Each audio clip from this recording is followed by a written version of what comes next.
She gave 15 years of her life to a company that deleted her with a single sentence. No warning, no gratitude. Just due to budget cuts. Your role is being sunset.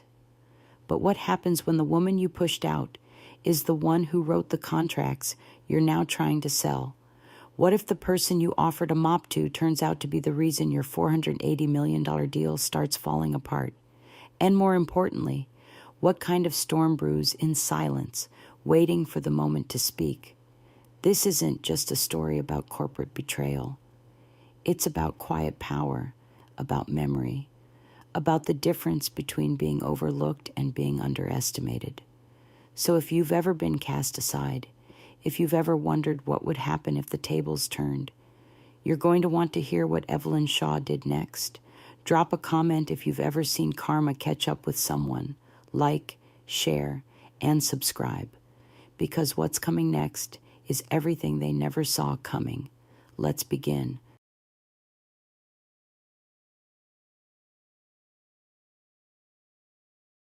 I was standing in the break room, watching the drip of an old office coffee machine, when everything in my life started to shift. Not in a thunderclap kind of way, not in a dramatic outburst, but in that quiet, almost polite fashion that corporations have perfected: a smile, a folder, a hallway with no traffic. Evelyn, can we chat real quick? 6 words, softly delivered by Lana, our HR business partner, platinum blonde, neutral lipstick, always a half-beat too cheerful. She stood in the doorway with that overly pleasant expression that said, "I'm just the messenger. Don't shoot me." I didn't respond right away. The cup of coffee in my hand was still warm, halfway full, but it tasted like cardboard.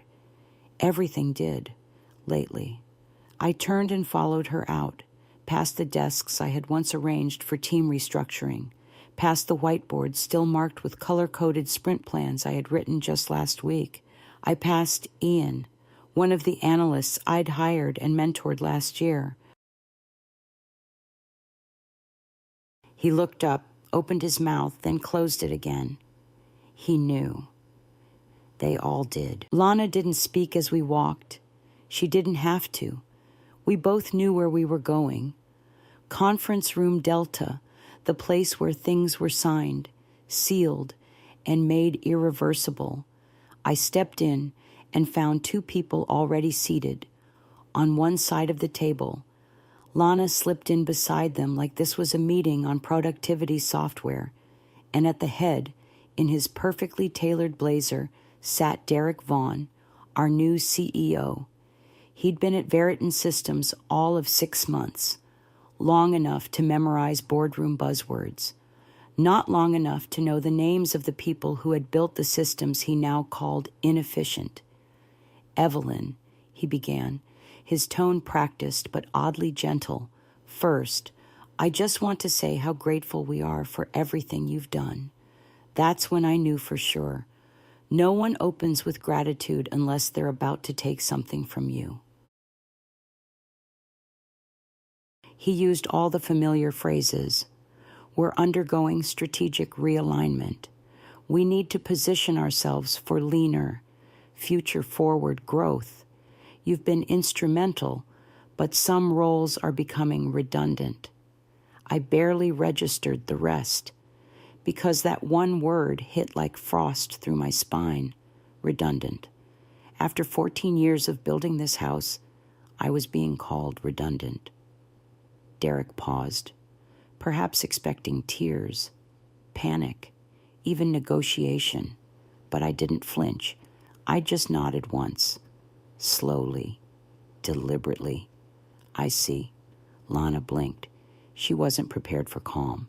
She slid a folder toward me. "This is a standard severance package. We've also included some notes on a possible transitional opportunity, more of a support-based role, scaled back from strategic ops, totally optional." I looked down at the folder, then back up. Support-based, Derek cleared his throat. "Just during the shift, we've had a few gaps in facilities, restocking, basic maintenance, not long-term. They were offering me a mop after 15 years, after writing the first infrastructure roadmap they still used, after staying up 42 hours straight during the 2020 cyber breach, after training 5 ops managers, onboarding 3 vendor pipelines, and quietly plugging budget holes nobody else knew were bleeding. They were offering me janitorial duties. I placed the folder back on the table, unopened, neatly aligned. Then I stood. "Thank you for the clarity," I said. My voice didn't shake. Derek leaned back in his chair. Lana looked disappointed, like it failed to appreciate the dignity of demotion. They didn't know it yet, but the most dangerous thing in that room wasn't the clause in their folder. It was the fact that I wasn't angry, because anger makes noise. Anger can be dismissed, redirected. But silence unnerves people. Silence means something deeper is unfolding quietly, without your permission. I exited the room, walked past the same interns I once guided through mock vendor negotiations. I returned to my desk, opened the bottom drawer, and began packing with methodical precision. My nameplate, my backup hard drive, the ceramic mug with the fading Ops Queen decal from my team 3 years ago. I didn't linger, didn't say goodbye. If they wanted me gone quickly, I would honor their wish. That night, I sat in my apartment, surrounded by a silence I hadn't felt in years. No Slack pings, no vendor alerts, no urgent message from procurement, just me and the low hum of a refrigerator that suddenly seemed too loud.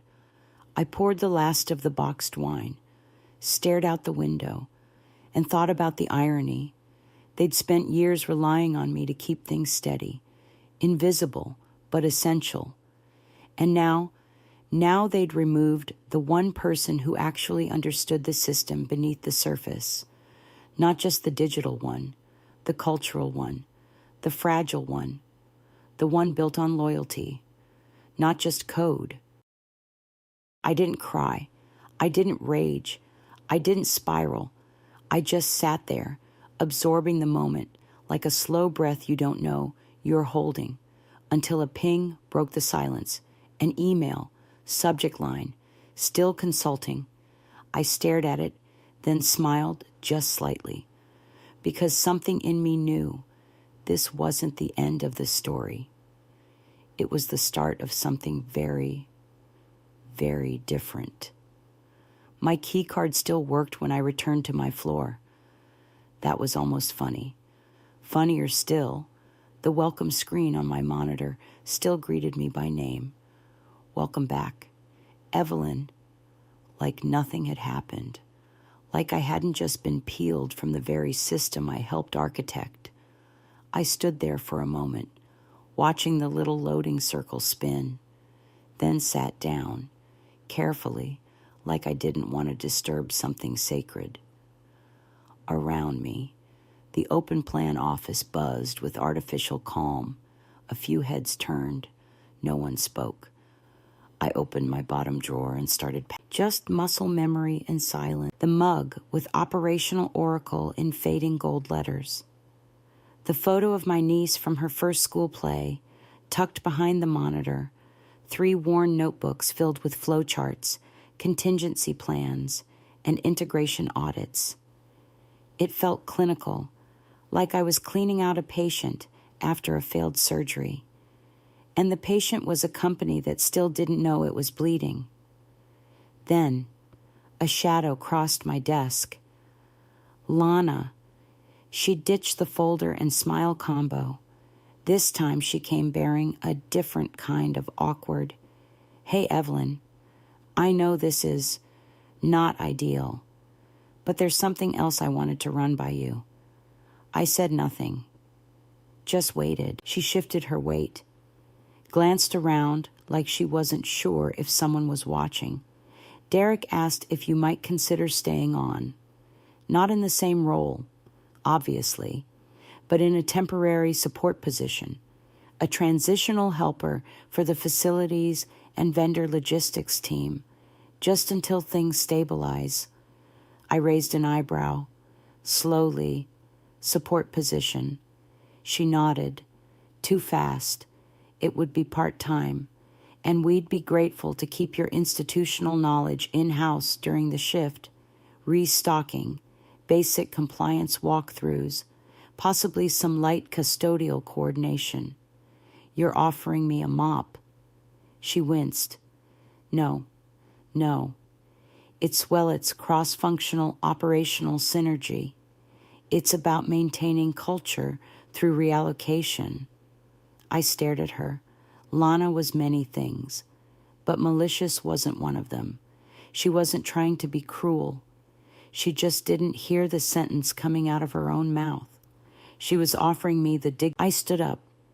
Not fast, not theatrical. Just done. Thank you, I said evenly, but I think I've supported enough. Lana's lips parted, but whatever she was about to say dissolved in the quiet. She turned, walked off, the click of her heels fading like an apology. No one. I stared at my half-empty desk. 15 years of late nights, holiday shifts, crisis calls, onboarding docs rewritten at 2 emblem, systems audited manually when software failed. I had stood in the breach when Veriton's mainframe went dark for 48 hours during the pandemic. I rerouted every critical vendor platform manually. No bonus, no speech, just a Slack emoji reaction from Derek. Now I walked toward the exit, clutching my tote bag and a manila folder that now felt insulting in my hands. As I passed the ops hallway, I slowed. The wall was lined with old launch photos, color-printed memories of rollouts and late-night builds, and we made it grins. There I was, third from the left, in the 2020 Q4 launch photo, hair a mess, dark circles under my eyes, holding a whiteboard marker and a half-eaten protein bar, smiling, because that version of me still believed loyalty counted for something. That version thought, working quietly behind the scenes, would one day be rewarded with trust. What she didn't know was that the louder, flashier ones would always be promoted over her. And when she stopped being convenient, she'd be That evening, I stood in my apartment with the lights off. There was nothing to do. No reports to clean up. No fire to put out. No inbox of deliverables tagged urgent. The silence was physical. It settled on my shoulders like a weighted blanket stitched with every moment I didn't speak up. I poured a glass of cheap red wine, sat on the couch, and finally let myself feel it. Not anger, not heartbreak. Something quieter, exhaustion. Not from work, from being invisible. I opened my laptop out of habit. Maybe I was going to reread old handover documents or just stare at the void that used to be my calendar. But instead, I saw it. An unread message from Noah Mercer, subject still consulting. The name hit me like a breeze in a sealed room. Noah. We met once, 3 years ago, at a regional vendor security summit. He worked for an M&A firm, something high level, sharp suit, rolled sleeves, spoke in clear, direct sentences like he'd been trained to dismantle lies before they finished forming. He'd watched me demo Veriton's infrastructure protocol at a panel, then pulled me aside after, "You're the only one here who knows where the actual risks are buried." I remember laughing, told him I wasn't for sale. He'd smile. I clicked the message open. It was 2 lines. "We're doing diligence on a few mid-sized tech firms. Need someone with architecture insight. Let me know if you're between projects." I read it twice.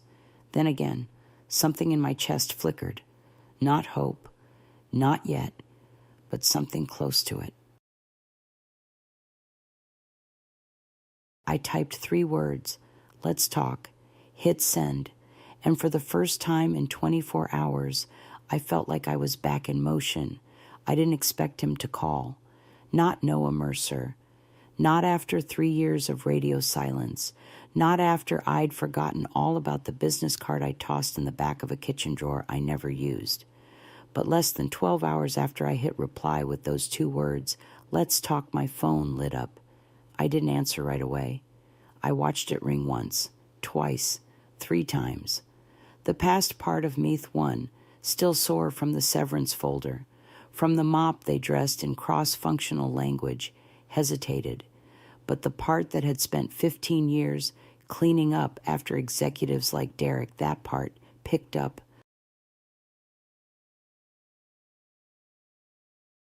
Noah's voice hadn't changed, calm, confident, but not arrogant. He wasn't a talker. He was a disassembler. He asked questions that told you he'd already run 5 versions of the answer in his head. "I didn't realize you were with Veriton until last night," he said. "I'm not anymore." "Lucky us." I smirked. "Depends on the offer." He laughed, the kind that's more exhale than noise. "We're doing diligence on them, Veriton. Early stages of a potential acquisition. And what we need is someone who understands their skeleton without needing the tour." My hand tightened around the mug of tea I hadn't touched. I kept my voice even. "You want me to help you buy the company that just threw me out with the recycling. That's one way to put it," he said. "But we're not buying them. Not yet. First, we dissect them." I didn't speak, because part of me didn't trust where this was going, and part of me knew. Noah sent over an NDA within the hour. Aggressive, legalese stacked like a Jenga tower. Mutual indemnification, this unilateral confidentiality that I read it with professional detachment. Most of it I'd seen before. Some of it I'd written better versions at Veriton. I signed it anyway. And just like that, I wasn't unemployed. That night, I opened the first folder. Veriton Acquisition Prep, Phase 1. I expected clean records, polished slides, a neat package built to impress a buyer. What I found instead looked like someone had copied random internal files, dropped them in a Google Drive, and walked away mid-sentence. Outdated org charts, missing audit logs, vendor dependencies tracked in Excel sheets titled Final Revised Final V4, and then came the infrastructure diagram. I stared at it, out loud. I whispered, "You've got to be kidding me." It was a Frankenstein of old systems duct taped together with jargon. The API flow hadn't been updated in 4 years. Redundant servers listed as live. Security nodes still pointed to domains we decommissioned in 2020. And there it was, middle right, still listed under primary systems lead Evelyn Shaw with an extra N, spelled wrong, still binding, still mine. I scrolled down through buried PDF contracts I hadn't seen in half a decade. I remembered them like old songs-like code I could still recite in my sleep. Then I saw it. Clause 94B. It was hidden in a vendor master agreement. One of the ones I'd fought to keep intact back in 2018 when legal was trying to cut corners and accelerate onboarding cycles. I remembered that battle like it happened last week. Standing in the glass conference room, legal saying, "We don't need this. Nobody enforces exclusivity anymore. I said you will when someone tries to buy us. And I won, by 1 vote.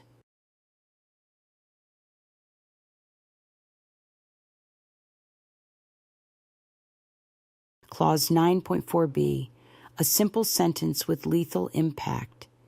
In the event of acquisition or asset transfer, all vendor exclusivity agreements shall be considered non-transferable unless renegotiated under original pricing and scope, with mutual consent from the original signatory. Translation. You want to buy Veriton, you'll have to renegotiate every key contract at 2018 prices. And guess who wrote most of those? Me. I dropped a note into the shared drive. Clause 9.4b, potential acquisition blocker. Urgent legal review required. Then I opened a fresh lucid chart diagram. And for 2 hours, I traced every system I ever touched, every API stack, every vendor gateway, every custom script we wrote in desperation because Derek thought DevOps was overcomplicating things. I mapped out failure points, spaghetti logic, integration dependencies. I color-coded systems by risk level, last audit date, and known single points of failure.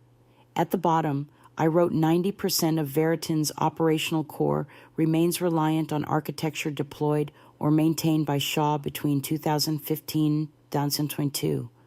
No redundancy, no cloud failover, no contingency funds allocated.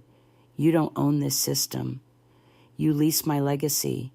Then I hit save. At 1:14 a.m., I got a Slack ping from Noah. This isn't just helpful. It's strategic gold. I replied, it's not gold. It's gasoline. I closed the laptop and sat back. The city outside buzzed with late-night life. Somewhere, someone was pulling a closing shift. Someone else was reloading emails. Someone like me, maybe trying to figure out how they became disposable to the thing they helped build. I wasn't angry anymore. I wasn't heartbroken. What I felt was simpler, clarity. They fired me for being too expensive. But they forgot the most expensive mistakes aren't made on payroll. They're made in silence. The next morning, Noah sent a calendar invite. No subject line, just a time, 9:30 and a single sentence in the body. Let's talk systems ownership. I clicked accept, then stared at the screen, trying to remember the last time someone had asked for my insight, not my obedience, not my silence. We met in a secure Zoom session with 2 others, Kendra, a lead counsel from Banyan's acquisition team, and Jordan, their senior technical analyst. They didn't waste time with introductions. Kendra had already read every document I annotated. Jordan had converted my lucid chart maps into layered threat models. Noah opened the call.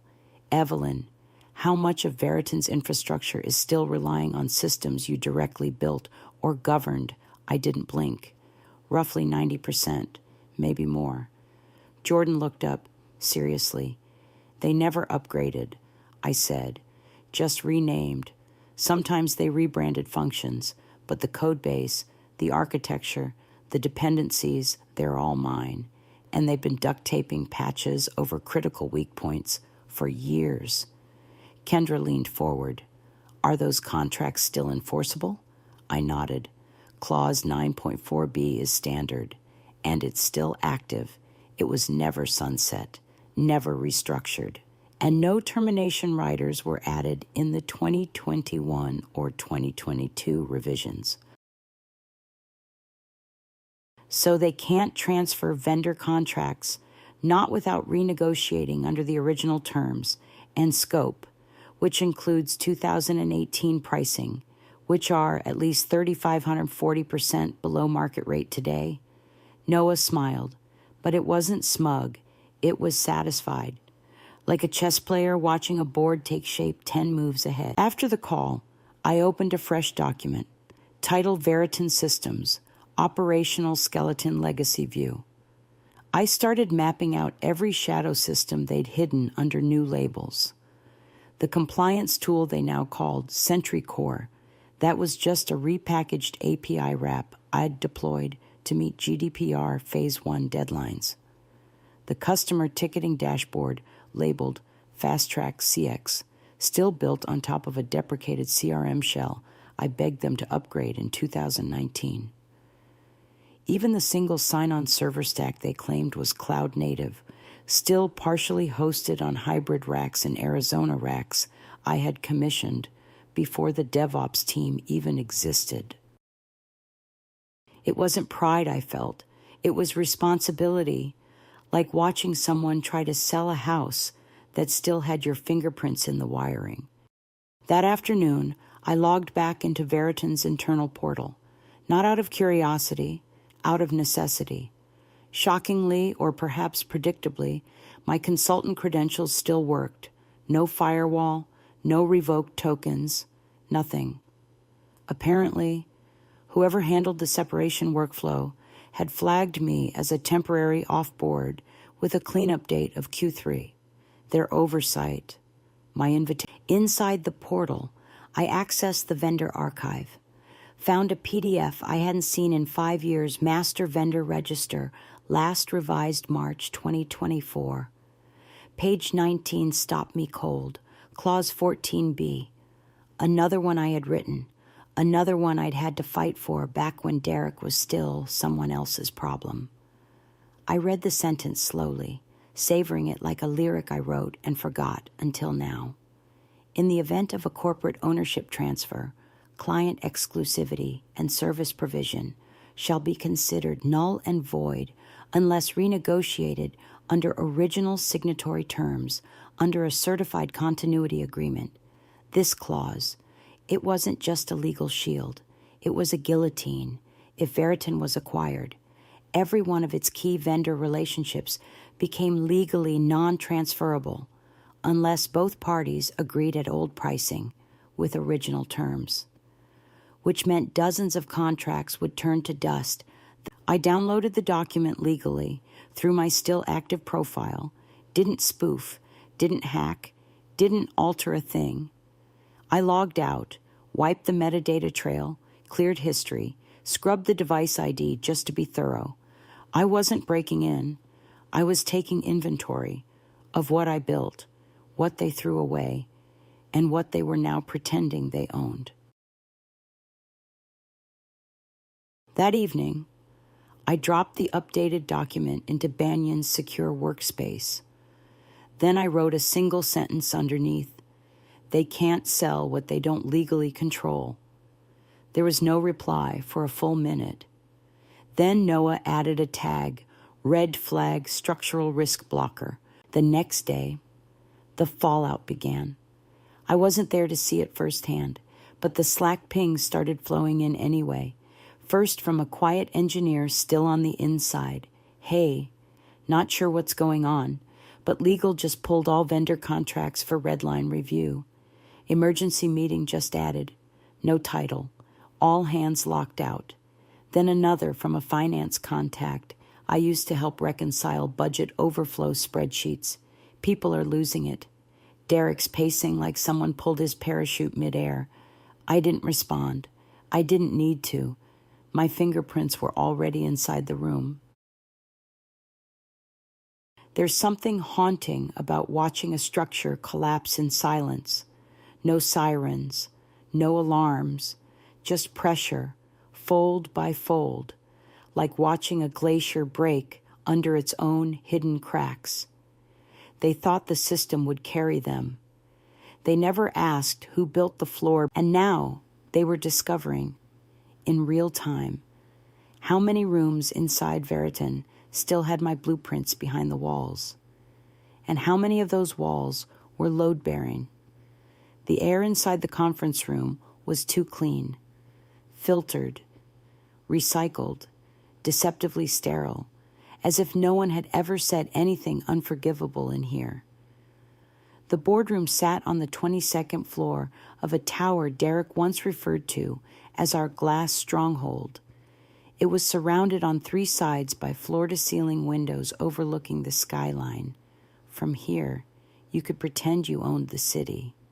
Today, Banyan's legal team sat on one side of the long table.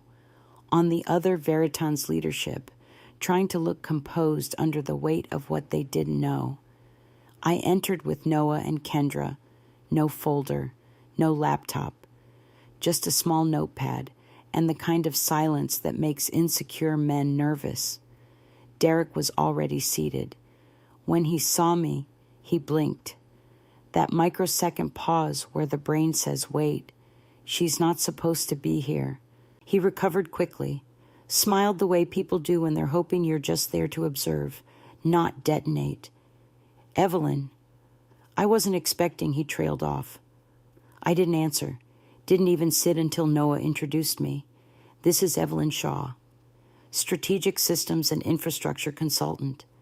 She'll be walking us through Veriton's operational risk profile. Derek froze, and in that moment, the power dynamic shifted permanently. The meeting opened with pleasantries. Banyan's legal counsel walked Veriton through a series of standard acquisition review points. Systems redundancy status, none. Vendor contract transferability, under legal constraint. Data compliance mixed. Operational continuity risk high. Then the slides changed. Now we were looking at a flowchart of critical infrastructure color-coded, the entire spine of Veriton's digital nervous system. Every red box, that was me, a component I had built, mapped, or governed. Each one still labeled live. Derek's jaw visibly clenched. Then came the real gut punch. Slide 7, vendor exclusivity clauses, legal obstruction, risks clause, 9.4b. Kendra began, calmly, creates a binding condition on asset transferability in the event of ownership change. She tapped the screen with her pen. If your acquisition goes through, 47 key vendor contracts default to non-transferable status unless renegotiated at original terms and rates. Which, Jordan added, are approximately 36% below current market conditions. Veriton's legal lead turned pale. I could see it. The way his eyes darted across the room, mentally calculating cost, delay, leverage, and loss. This clause, Kendra continued, is not vague. It is enforceable. It was added with intention. I watched as Derek glanced toward the screen and saw my initials in the original contract scan. E. A long silence followed. Then Derek spoke. It like a sidebar. With Evelyn, it wasn't a question. It was a plea. Noah turned to me. I didn't say yes. Didn't say no. I simply stared back at Derek until he understood the answer. We weren't having a private conversation. There was nothing left to say in private. We resumed. Every slide that followed chipped away at Veriton's valuation. Not maliciously, just accurately. Truth by truth, fact by fact, paper by paper, audit delays, security blind spots, zero succession planning for key systems. Every point was delivered with professional detachment. But to me, it felt like watching a dam burst in reverse, all the water finally rushing back into my lungs after being drowned. Derek never spoke to me again that day. He didn't look up after the 12th slide, didn't challenge the clause, didn't ask about the infrastructure. He just sat there, hands clasped, face tight, like someone trying to pray while falling off a cliff. The meeting ended with a list of follow-ups. Banyan would reevaluate the terms. Veriton would need to deliver system access audits. Everyone would reconvene in 5 days. I stood quietly, gathered my notebook. No goodbyes, no smug parting shots. As I stepped out of the room, I glanced one last time through the glass wall at Derek, sitting in the corner seat, the same seat where he once said, I need builders. Evelyn, not just fixers. Turns out I'd been both. Later that night, back at the co-working studio where I'd been working from, Noah messaged me. We're pulling the executive package, no retention, no bonuses, valuation cut by 22%, just an asset strip and streamline.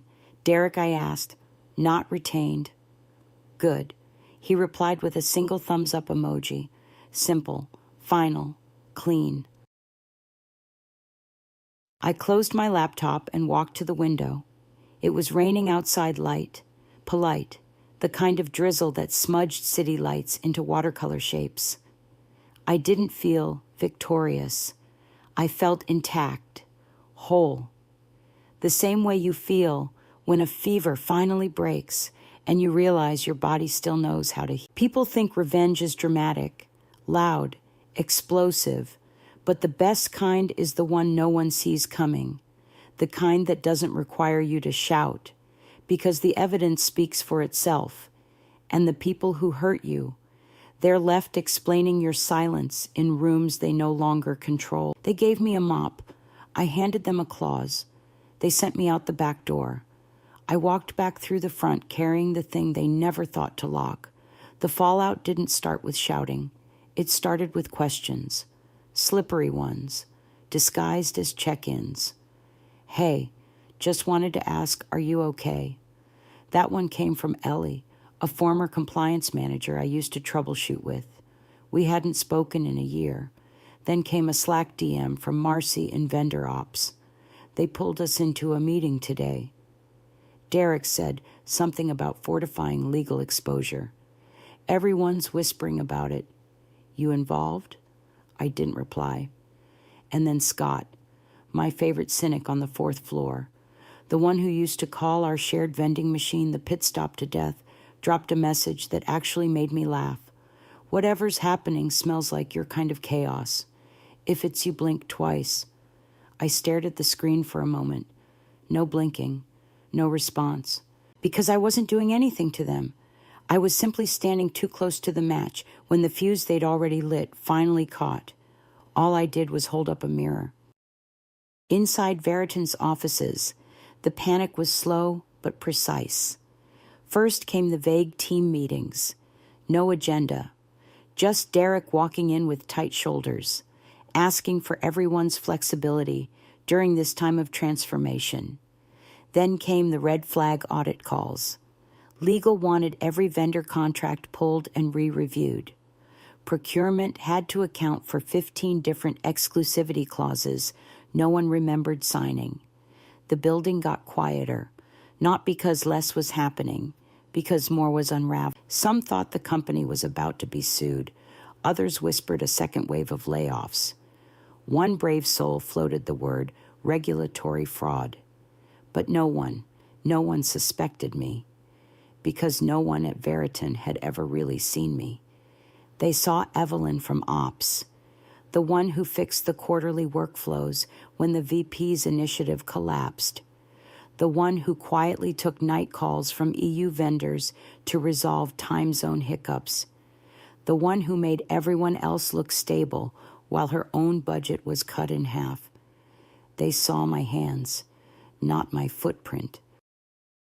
But now they were starting to realize someone had known too much for too long, that someone had built the systems they didn't bother documenting, that someone had written the contracts they'd treated like fine print, that someone they fired with a smile still held the shape of their foundation in her head, and she hadn't disappeared.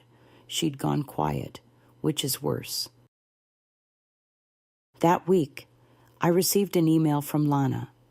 The subject line was offensively casual, rechecking an opportunity to collaborate. I opened it with the same curiosity I reserve for burning buildings. Hi, Evelyn, hope you're doing well. I wanted to reconnect and see if you'd be open to consulting on a short-term basis. We're revisiting some systems, and your historical context would be extremely valuable to the leadership team. She even bolded the words valuable to the leadership team, like it was an apology without an apology. No acknowledgement of how they'd erased me. No mention of the mop. No mention of Derek's tone when he offered me a way to stay connected. Just a corporate lifeline tied to a ship already halfway underwater. I archived it, didn't respond, didn't even let it register as read, just tucked it away next to the severance folder I never opened. Let it rest in the vault of things that don't deserve closure. Meanwhile, at Banyan, we were finalizing the risk summary packet, every flagged clause, every outdated audit, every pricing discrepancy and liability chain that turned Veriton's deal from a full acquisition into a salvaged asset fire sale. No executive retention, no bonuses, just raw infrastructure, sold like scrap. Noah sent me the final slide draft. Page 17 was mine. At the top, bold and red, Clause 14B, non-transfer vendor restriction. Enforceable underneath that contracts impacted. 47 renegotiation required, 100% market rate adjustment, plus 38% AVG, estimated service disruption risk. Tier 1. I stared at the numbers. 15 years of work, summarized in a single page, weaponized not out of revenge, but out of respect. Noah messaged me. "You in for the exec call?" I replied. "Absolutely." Because now it wasn't about making them pay. It was about making sure they couldn't ignore me again. Later that day, I walked past Veriton's building on my way home. I didn't go inside, didn't even slow down. But I looked up at the 22nd floor, where the glass-walled boardroom sat empty in the dark. I thought about the people inside still clinging to the idea that nothing could shake them. The ones who thought firing a quiet woman was just a logistical move. That cost-cutting someone with a long memory would never come back to cost them. And I smiled. Not because I was happy, but because they finally understood that silence isn't absence. Sometimes silence is strategy. Sometimes silence is proof. Sometimes silence is the blueprint underneath the foundation they're trying to sell. They didn't see the storm coming, because the storm wasn't loud. It was just me, still here, still holding the keys, still not blinking. The final call came on a Tuesday, 9:00 a.m., sharp. The invite subject, final risk and valuation review. Veriton acquisition attendees included Banyan's legal, risk, and acquisitions teams, 3 external financial auditors, 2 executives from the parent company's board, and Veriton's remaining leadership. I joined early, camera off, muted, just another name in a box, invisible but present, exactly the way they trained me to be. When the call began, everyone was polite, measured, like no one wanted to say what we were all there to confirm, until the valuation slide came up, and then it began. Noah led the walkthrough. He was smooth, surgical. He presented the revised terms without apology. Retention bonuses canceled. Deferred stock packages off the table. Title guarantees gone. Infrastructure valuation cut by 40%. The final deal wasn't a merger. It was a controlled demolition stripped down to essentials. Veriton would survive, but its leadership wouldn't. Then Kendra from legal took over. She pulled up Clause 14B one last time. As outlined in your master vendor agreements, your infrastructure cannot legally transfer without renegotiation under the original rates and terms. She clicked to the next slide. There it was. My clause, my initials, E.S. Derek's face came on screen, camera on, expression taut, like someone bracing for a punch they once insisted would never land. He stared at the slide, then at the attendees, then finally at the corner of the screen where my name sat. His voice cracked when he said it. Evelyn, that was all. Just my name, as if that one word could reverse what had already detonated. He tried again. I'd like to speak with Evelyn privately, if that's possible. Noah turned to me gently. I shook my head. Once, calm, measured, no anger, no smirk. What followed was a 2-hour dissection of Veriton's past mistakes. They tried to argue market adjustments, tried to claim non-material transfer clauses, tried to salvage dignity from shredded paperwork. But every path they reached for had already collapsed. The contracts were mine. The audit trail was mine. The system map. Derek stopped speaking altogether by the final half hour. His camera stayed on, but his gaze dropped to the desk. At one point, I saw his lips move. I think he was mouthing something to himself. A prayer. A regret. Maybe just a silent calculation of how many shortcuts cost him everything. When the meeting ended, I stayed on the call for one last breath, then quietly logged off. I stood up from my desk, walked to the kitchen, and made coffee the kind I used to drink on 5-hour vendor calls, with a headset clamped to my ear, solving other people's emergencies. Now, I just watched the brew drip into my cup. No fire to put out, no schedule to chase, no apology to accept. Later that afternoon, I walked past Veriton's building again. Same marble lobby, same stiff receptionist pretending to be busy, but the faces I passed were different, nervous, tight-lipped, the kind of walk you do when you're trying to look busy enough not to get cut next. The lobby TV had Bloomberg running on mute. The headline scroll caught my eye. Veriton Tech acquired in silent asset restructure. Leadership reshuffle pending. No names, no mentions. Just an erasure. The same kind they once tried to perform. That evening, Noah called. You did it. I let the silence linger. They tried to turn you into a footnote. You turned yourself into a clause they couldn't escape. I laughed quietly. Not out of pride, just clarity, because this wasn't revenge, this was restoration. I didn't need to win. I just needed them to know why they lost. They gave me a mop. I gave them a contract. They tried to erase my legacy, but I built it into the foundation. And when the time came, that foundation spoke louder than any monologue ever could. Now they still can't say my name without flinching, not because I haunt them, but because I remind them of everything they forgot to respect. She didn't yell, she didn't beg, she didn't break. Evelyn Shaw simply remembered who she was and reminded the people who tried to forget her. This story wasn't just about corporate backstabbing or broken contracts. It was about dignity, about the way strong women are too often dismissed until the entire structure depends on what they quietly built. They handed her a mop. She handed them a clause. And in the end, the system they tried to sell collapsed under the weight of their own arrogance. Let this be a reminder.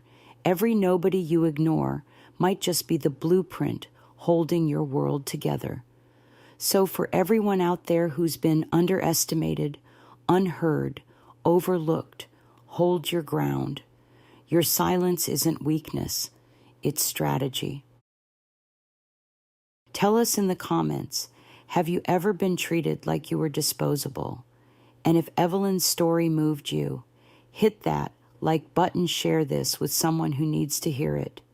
Subscribe so you don't miss what's coming next, because next time the quiet one might be you, and the room won't see it coming.